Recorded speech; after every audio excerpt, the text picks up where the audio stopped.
Okay, this is the M1 paper from January 2024. This is question number 2. As we can see by looking at it, it's a collisions question. We're going to be using conservation of linear momentum. We're going to be using impulse. Let's read through it and see what we've got. It says figure 2 shows two particles A and B which are moving towards each other. Tells me the mass of A, the mass of B. Tells me a little bit later on, immediately before the collision, the speed of A and the speed of B. And then it tells me afterwards, again, some information about that, where A is, what's going on. And says, can we find the value of X? Yeah, hopefully we can. Let's draw out a diagram. I've got started with just drawing out the first part of it.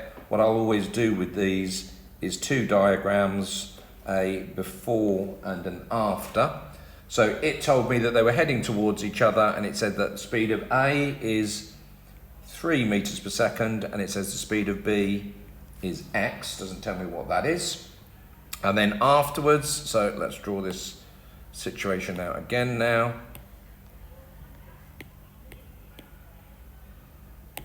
Afterwards, what have we got going on?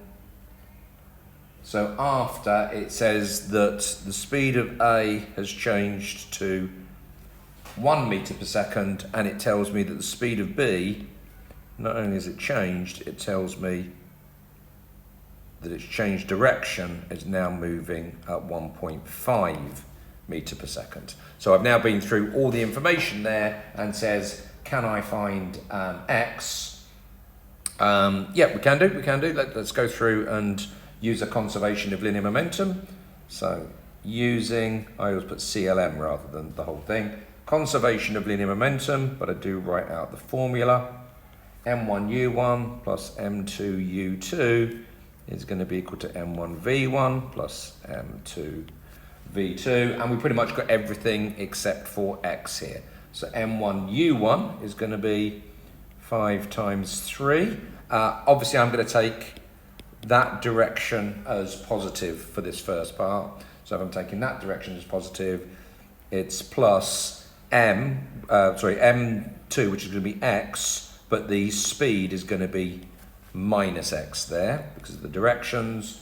And then similarly, we're going to get 5 times 1 here, and we're going to get 1.5x there. Well, slightly unusual in that this is going to work out to be a quadratic by the looks of things. Whoops. This is going to be 15 minus x squared equals 5 plus 1.5x. Let's get that all over to one side and make it look like a more traditional quadratic. X squared plus 1.5x minus 10 equals 0. You can use a quadratic formula, but I think what I'm going to do is just double everything up and see whether this thing's something that I can factorize. So a little bit risky, but I'm almost certain that they would do something like that. Yeah, that one does factorize. That factorizes to 2x minus 5, x plus 4. If you need to take a little bit more time over that, you can do, but I'm not going to do that in this mechanics video. So we're going to get x works out to be equal to 5 over 2, or x works out to be equal to minus 4 from the maths, but obviously we can't have negative when we're talking about masses and distances there.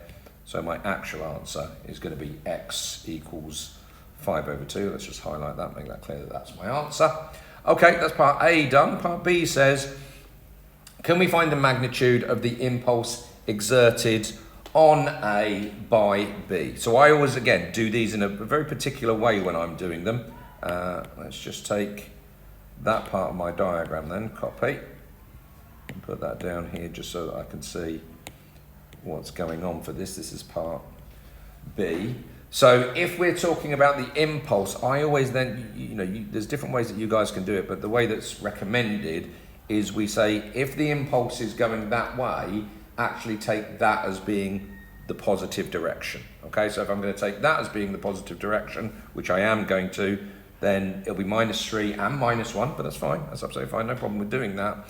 So impulse just works out to be m v minus u. So impulse in this case then is going to be 5 times v is the minus 1 minus minus 3, so plus 3. So that gives us 10, and be really careful about your units here. I always do impulse as Newton seconds there. And if I decided to do it a different way, it talks about the magnitude of it anyway. So it didn't matter if you'd worked out to be minus 10 because you changed directions, absolutely fine, as long as when we're looking at the V and the U, we allocate either positive or negative, and we allocate that to be either positive or negative, and everything holds true. If it holds true, then you'll get 10 or minus 10. But as I say, for my answer, that worked out just to be equal to 10. Yeah, another relatively straightforward question there. Hopefully that all makes sense to you all.